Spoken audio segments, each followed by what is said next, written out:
सभी को नमस्कार। मैं हूं विकास कालोया और आज हम कक्षा 10 के सामाजिक विज्ञान का जो पार्ट है, सामाजिक विज्ञान जो सब्जेक्ट है, जो विषय है, उसको हम पढ़ेंगे। और सबसे पहले सामाजिक विज्ञान को हम पाठ नंबर 1 से ही लगातार बढ़ते हुए स्टेप बाय स्टेप एक एक काल को इतिहास में पढ़ेंगे। और उसके बाद पॉलिटिकल में पाठ नंबर 5 से जो स्टार्ट होती है, पॉलिटिकल 5, 6 और 7, 8 जो पाठ आते हैं वो पाठ हमारे पॉलिटिकल के आते हैं, जैसे लोकतंत्र, केंद्र सरकार और राज्य सरकार। इस प्रकार से हमारा राजनीति विज्ञान का पार्ट रहेगा। उसके बाद में ज्योग्राफी का, और उसके बाद पाठ नंबर 13 से स्टार्ट होता है अर्थशास्त्र, जो पाठ नंबर 18 तक हम पढ़ते हैं। तो आज हम इतिहास की जब बात करते हैं तो पाठ नंबर 1 से लेकर 4 तक के जो पाठ हैं वो इतिहास में आते हैं।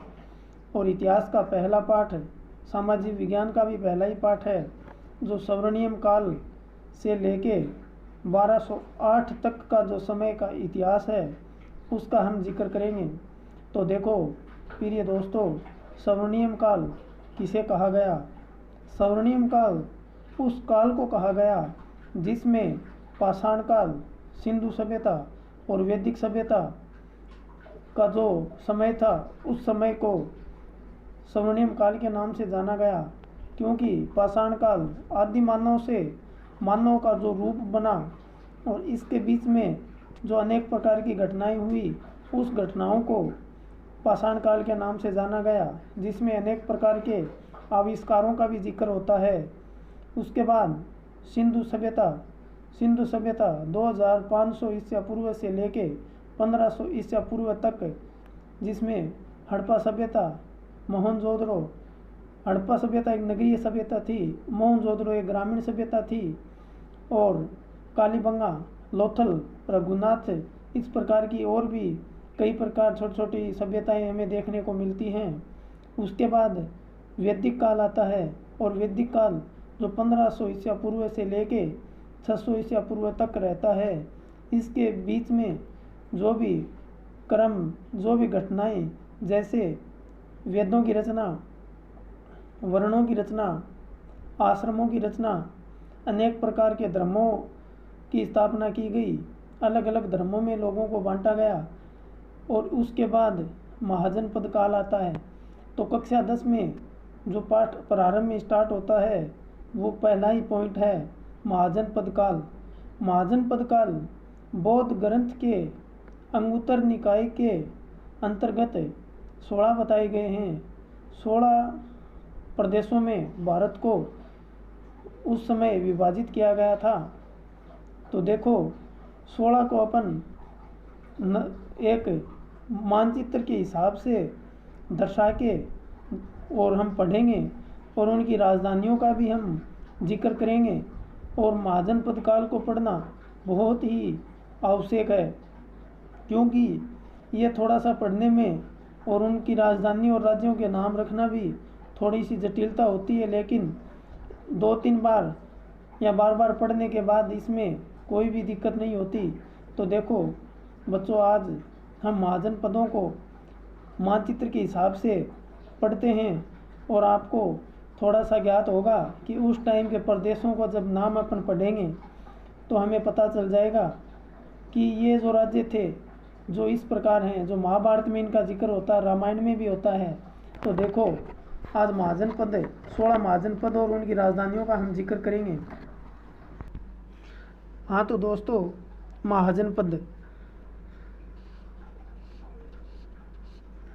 महाजनपद को अपन जब टॉपिक स्टार्ट करते हैं तो देखो मैप के हिसाब से जैसा भी बनेगा, लेकिन इससे हम समझ जाएंगे कि हमारा ये एक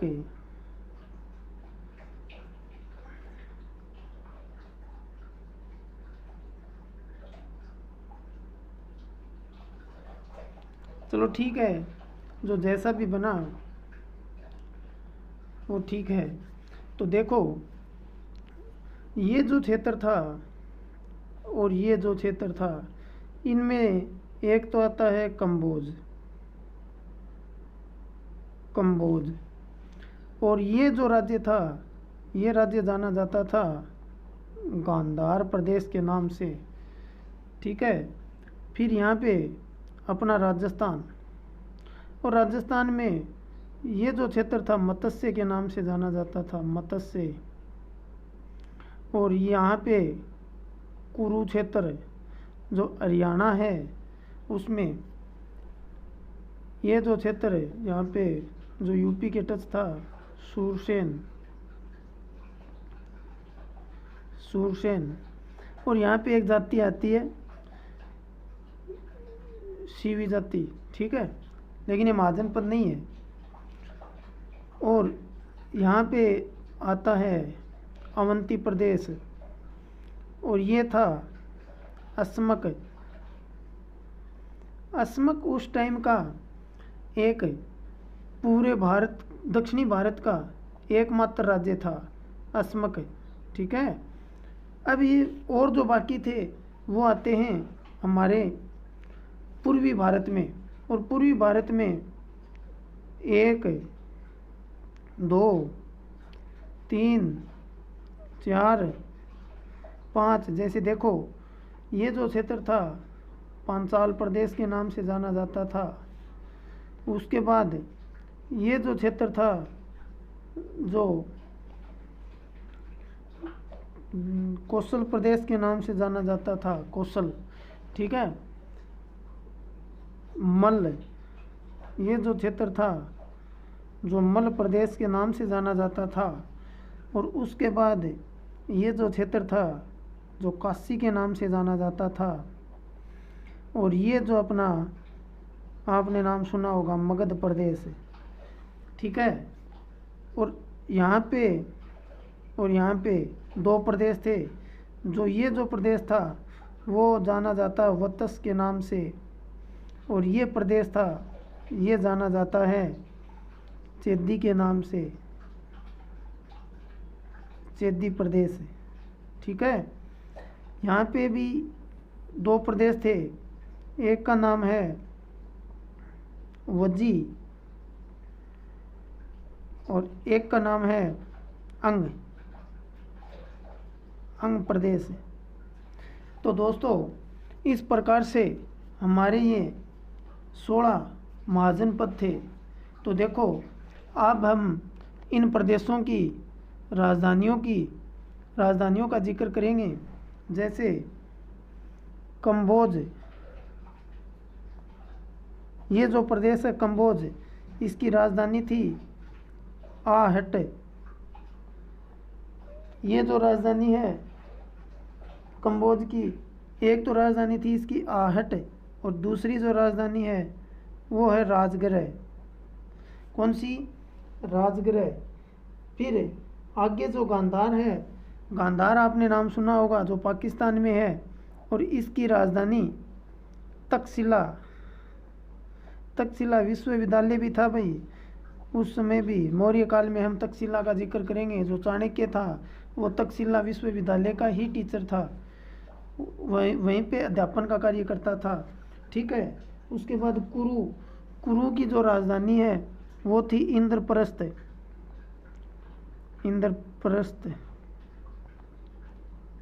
इंद्रप्रस्थ जो हरियाणा में है, ठीक है। मत्स्य की राजधानी है विराटनगर, ठीक है। विराटनगर, आज इसको बैराठ के नाम से, बैराठ की पहाड़ियों के नाम से भी जाना जाता है। तो एक तो मत्स्य संघ, एक मत्स्य प्रदेश, इसमें आपको ध्यान रखना है। राजस्थान के एकीकरण का हम जब जिक्र करेंगे तो राजस्थान के एकीकरण में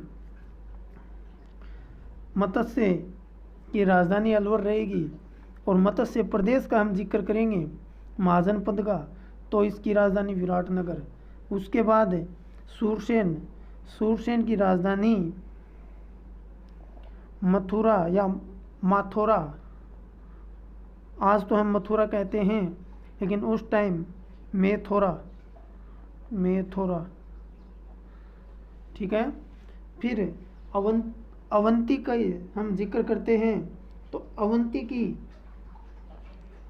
राजधानी थी उज्जैनी।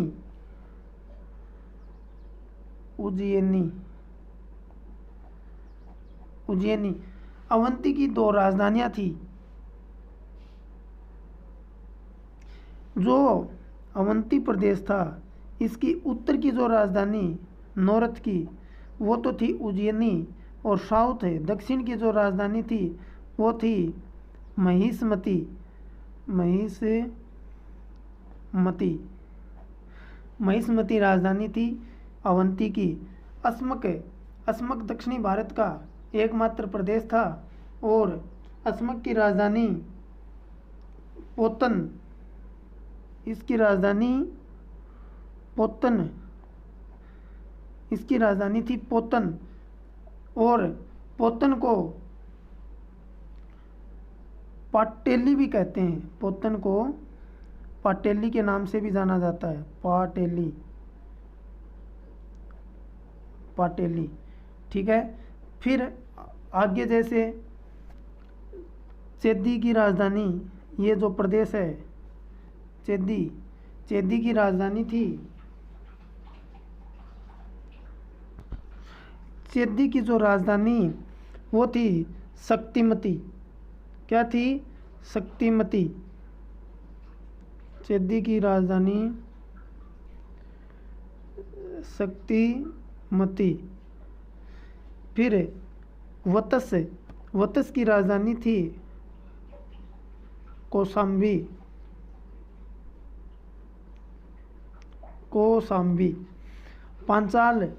पांचाल की राजधानी थी अहिच्छित्र। ये देखो 2 भागों में था, एक तो उत्तरी पांचाल और एक दक्षिणी पांचाल।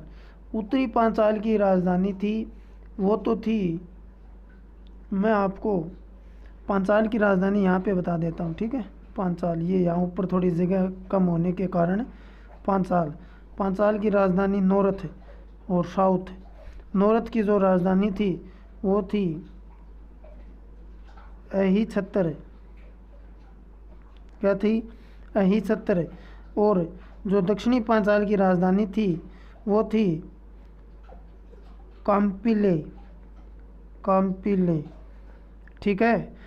फिर पांचाल के बाद में आता है कौशल, और कौशल की राजधानी अयोध्या।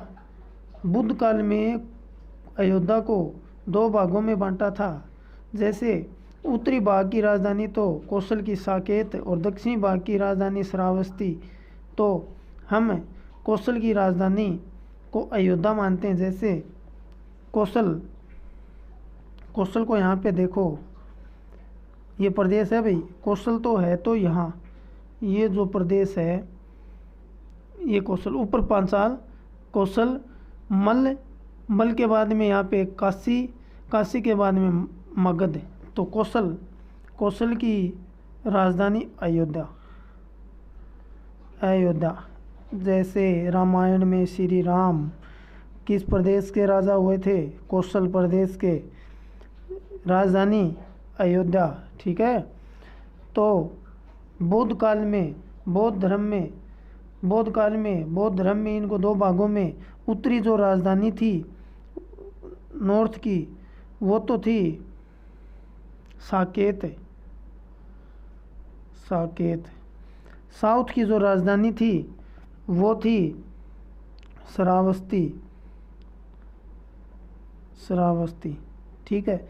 उसके बाद हम राम का जब जिक्र करते हैं तो अयोध्या में, और लास्ट टाइम में कौशल की उस टाइम नदी बहती थी सरयू नदी, और सरयू नदी में राम ने समाधि, मतलब उसमें नदी में अपने प्राण न्यौछावर कर दिए थे। वो उसमें सभी देवताओं के साथ मिलकर सिर्फ हनुमान जी को छोड़ के, हनुमान जी को कहा गया कि आप सतयुग के कलयुग में पाप को नष्ट करने के लिए आप यहीं पे रहो। तो देखो कौशल, और कौशल के बाद में मल, और मल की राजधानी कुशावती, मल की राजधानी कुशावती। उसके बाद मल के बाद में आती है काशी, और काशी की राजधानी वाराणसी।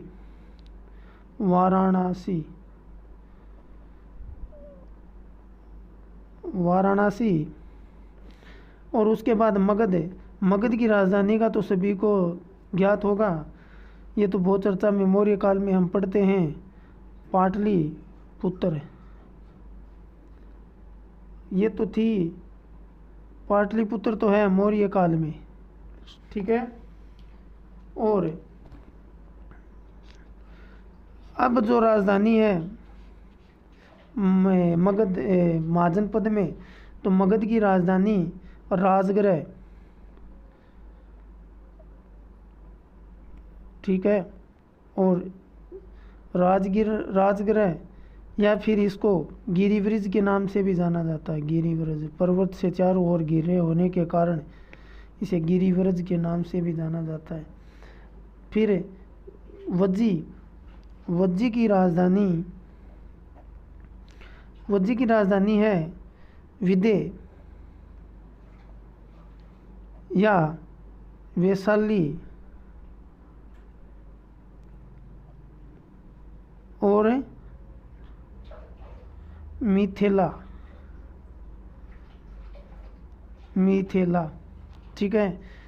और अंग की राजधानी है, अंग प्रदेश के राजा कर्ण, महाभारत है। अंग की राजधानी है चंपा, यहाँ पे नदी बहती थी भाई, चंपा।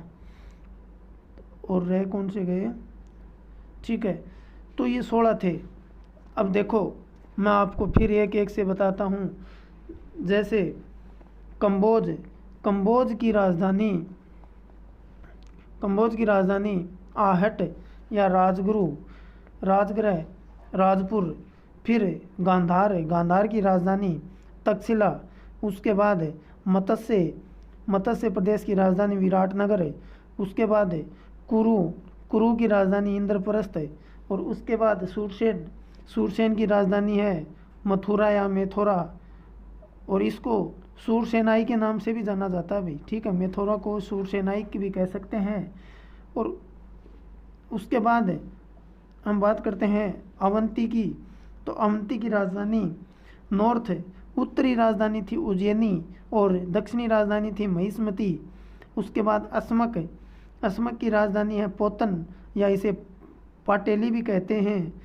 उसके बाद पांचाल की राजधानी उत्तरी राजधानी थी वो थी अहिछत्र, और दक्षिणी पांचाल की जो राजधानी थी वो थी काम्पिले। उसके बाद पांचाल के बाद में कौशल, और कौशल की राजधानी अयोध्या मतलब कौशल को दो भागों में 2 राजधानियाँ थी, एक तो थी साकेत, और दक्षिणी जो राजधानी थी वो थी श्रावती। लेकिन रामायण के टाइम में राजधानी अयोध्या ही मानी गई है, ठीक है। उसके बाद में कौशल के बाद में मल्ल, और मल्ल की राजधानी है कुशावती। मल्ल के बाद में काशी की राजधानी है वाराणसी। मगध की राजधानी है पाटलिपुत्र, तो मौर्य काल में थी, लेकिन महाजनपद में राजगृह या इसे गिरिव्रज के नाम से भी जाना जाता है। और उसके बाद वत्स की राजधानी थी कौशाम्बी, और चेदी की राजधानी है शक्तिमती। वज्जी की राजधानी विदेह या वैशाली और मिथिला। अंग की राजधानी थी चंपा, ठीक है। तो देखो हम महाजनपदों का इस प्रकार से थोड़ा सा याद करने में और समझने में महाजनपदों में दिक्कत होती है। महाजनपदों का जो समय था वो 600 ईसा पूर्व से लेके 325 ईसा पूर्व तक।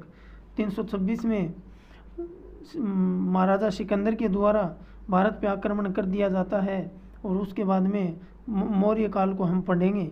तो अगली क्लास हमारी मौर्य काल की रहेगी। तो जय हिंद, जय भारत, सभी को फिर से नमस्कार।